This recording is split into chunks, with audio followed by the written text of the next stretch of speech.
Hello friends, thanks for joining for this third session of risk factor eligibility test and the bucketing approach. Till now we have covered the proxy method, the pool method, the bucketing method, and the and the NMRF advantage, okay, of the bucketing. Okay, that the bucketing helps in the capitalization of the NMRF risk factors as well, and it decreases the capital charge. So three main things we have learned till now, and I wanted to show you some more. Okay, so this is the third and final session in the risk factor eligibility test. Okay, so these are the 7 data principles, my friend. Okay, 7 data principles, and they are in MAR 31. So what are the 7 data principles? So they help you actually they set the guidelines. Okay, what can be done, what cannot be done for risk factor eligibility test, bucketing, proxying, pooling. Okay, everything. Okay, the rules and guidelines, think like terms and conditions. So these are terms and conditions, my friend. Okay, so again, this is a data lineage exercise. Okay, the choosing of bucketing approach, which bucket I choose for own versus regulatory, whether I choose own for swaption or regulatory bucket for euro swap curve, or so those elections. Okay, so we discussed previously. So this is just an extension of that. Okay, it is just an extension. So let's see the principle one. Okay, combination and interpolation. Okay, so if I want to explain you that, I will have to go one step further. In what is interpolation? Okay, so interpolation just means, okay, inter like uh, interpolation of risk factor. Okay, so suppose I know about 5-year factor and 7-year factor. Can I know something about 6-year factor? Sorry, 6.4-year position. Okay, if I interpolate between them, I may know, okay, what is the price at this point. So that is interpolation. Okay, so okay, interpolation is allowed between two factors. It's not that it's not allowed. Okay, but only between adjacent factors. Okay, only between adjacent factors. The second point is, okay, once I derive that factor, it does not become a factor by itself. Okay, I cannot derive some more factors out of it. Okay, by interpolation, it's not like that. So that is the interpolation point. And the second point is the extrapolation. Okay, so I cannot extrapolate 30-year point to 42-year point. Okay, so that's not allowed, my friend. Okay, I cannot so at the extreme end, the trades are thin, and I cannot extrapolate, okay, 30-year to 42 years. Okay, so that's the one more point. Okay, so yeah, so that is your interpolation and extrapolation. So I cannot just create new risk factors by interpolation. So every risk factor must pass its own risk factor eligibility test. Okay, so that is the risk factor principle one, combination and interpolation. And principle two, okay, which we discussed in the previous session, idiosyncratic at general risk. And we discussed, okay, how we can split a risk into two, general and idiosyncratic risk, right? So idiosyncratic risk goes into non-modellable risk factors. Okay, let's discuss about that as well. Okay, so this is the principle two, my friend. So yes, we can use proxy, we can use those market risk factor, general market risk. Okay, and we can use more than two indexes. Okay, as well. Okay, so whatever does not get priced, whatever is the idiosyncratic, goes into non-modellable risk factors. Okay, third is the volatility and correlation fidelity. So no smoothing allowed, my friend. Okay, no smoothing allowed, no correlation. Okay, no so this is the, okay, 5 and 1. Okay, let's see.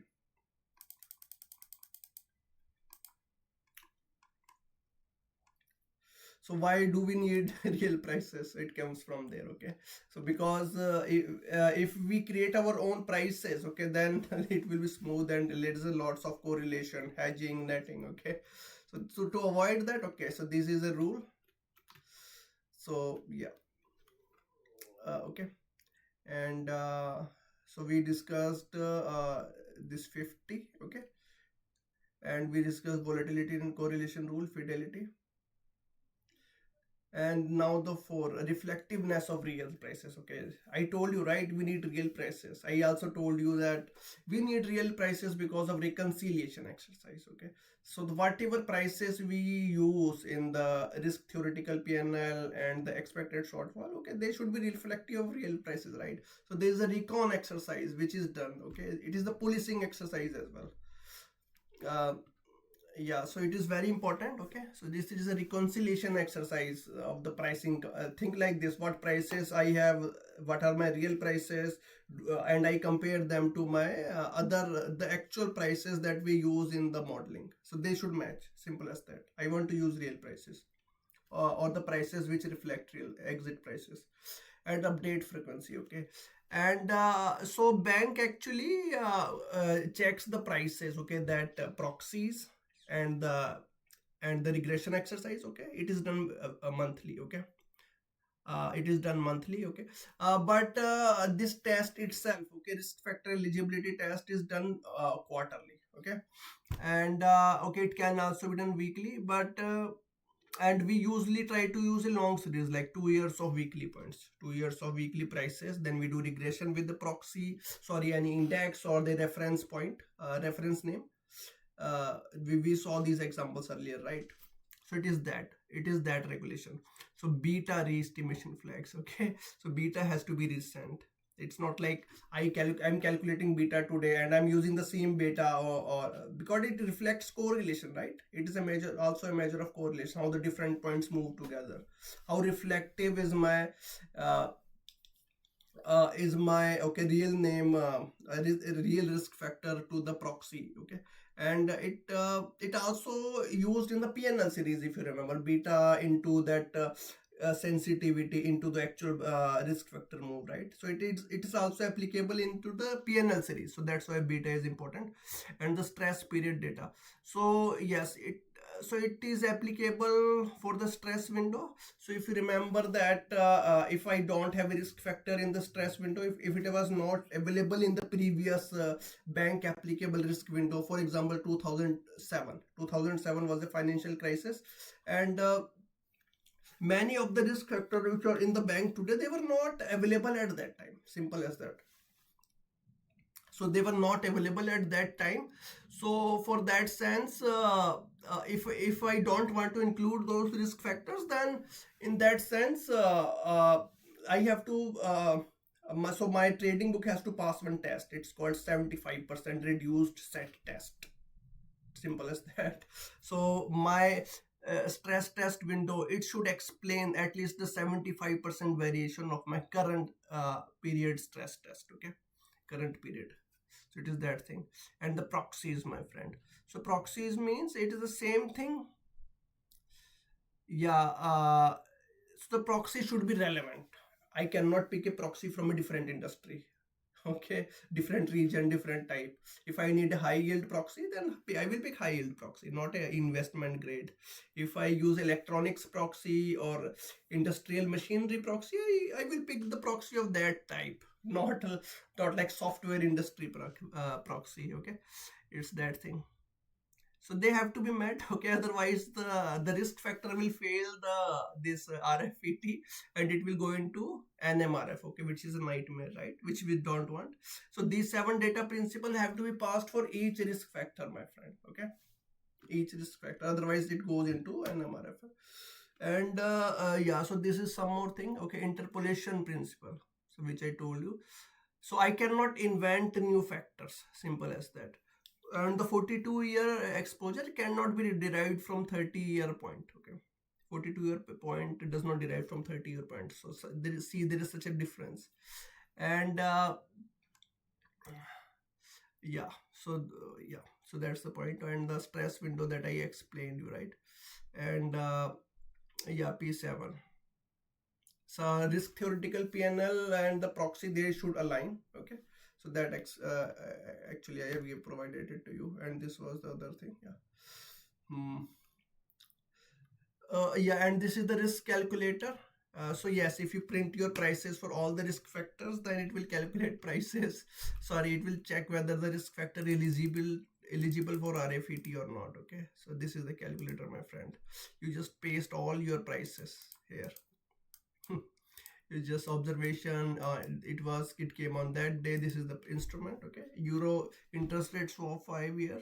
It is the risk factor class, my friend. Okay, this is a curve. Okay, I have curve, cube, and surface. And is wall or not? I have some wall instruments as well. Is swaption as well. And yeah, the name is 1, maturity, and maturely underlying tenor, and yeah, bucket is it is those buckets, my friend. Okay, let me show you what bucket it is talking about. Okay, it's not about standardized approach bucket. So it is talking about these buckets 1, 2, 3, 4. Okay, and so let's see any product. Okay, let's see interest rate product. I think that will be easier to understand. One good example, interest rate. So this is euro IRS 5-year. Okay, so these are the prices for this product, interest rate curve. Okay, and the point is it is this interest rate curve T 1.4. It is the 4 bucket, right? 4 to 7. It is 5-year maturity. It comes in 4 to 7. Okay, that's the point. Yes, does it pass the RFET test? That's the point. Does it pass? I think the results are somewhere here. Okay, wait. Okay, interest rate. Yeah, it passes. Okay, there were 26 observations. A max drought between 2 days, 15 days. Okay, and yeah, it passes. Okay, it does not count on 100 count, but counts on 24 count. There are 2 methods, right? So this is the this was the okay. And let's see, let's pick up another factor. Okay, another instrument actually. Let's pick swaption. Cube, actually it is the swaption.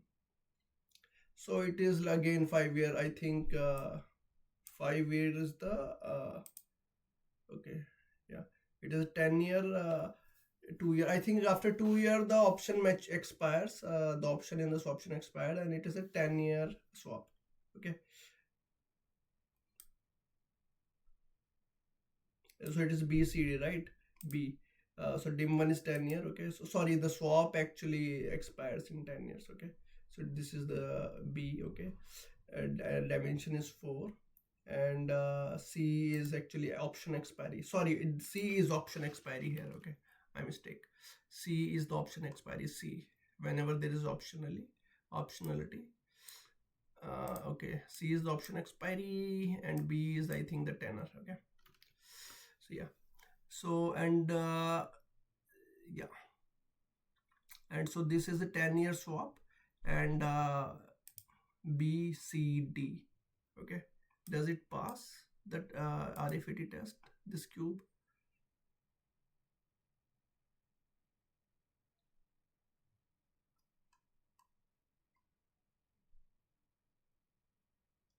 Yeah, this is the swaption actually.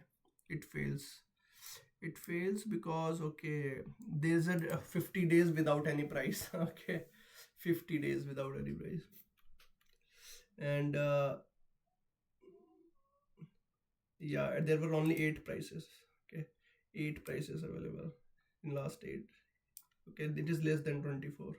It is less than 24. That's why it failed. And yes, similarly this failed because it less than 24, 20 prices less than. Okay, so that's it. So it can, you can put your prices here, and it can calculate whether it can determine whether the risk factor passes the RFET test or not. And yeah, and yeah, so verdict on these. And now, yeah, so you can answer all these questions. So yes, I did. So second, I will start with the first question. Okay, so yes, CMS, it has only one tenor, right? Okay, it goes into row A. And can I combine 10-year and 5? No. Okay, it cannot. I cannot combine that in my own bucket. I cannot combine. do the swaption wings borrow. So yeah, so we borrow the wings, do the swaption wings borrow ATM points. Yeah, they cannot borrow, sorry. Wings cannot borrow ATM, so there are different buckets, right?